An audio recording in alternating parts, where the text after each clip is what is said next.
ভারতীয়দের মূল অবদান হচ্ছে দুটো জায়গায়।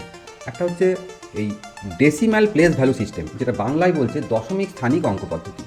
যেমন ধরো একটা সংখ্যা লিখলাম 385।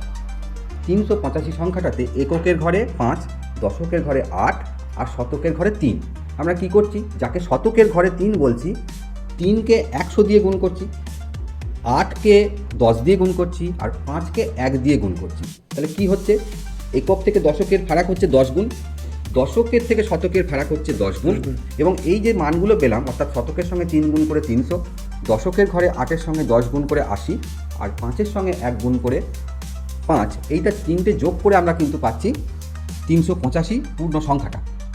এই সংখ্যাটা, এই যে সিস্টেমটা, অর্থাৎ 10-এর প্রত্যেকটা স্থানে একটা করে 10 মাল্টিপ্লাই হচ্ছে, গুণ হচ্ছে। এই যে পদ্ধতিটা, এই দশমিক স্থানিক অঙ্ক পদ্ধতিটাই হচ্ছে ভারতবর্ষের, মানে পৃথিবীকে যদি একটা শ্রেষ্ঠ উপহার বলা হয়, সভ্যতায় ভারতীয়দের যদি সবচেয়ে বড় অবদান বলা হয়, তাহলে এই দশমিক স্থানিক অঙ্ক পদ্ধতি হচ্ছে ওয়ান অফ দ্য বেস্ট হচ্ছে অবদান।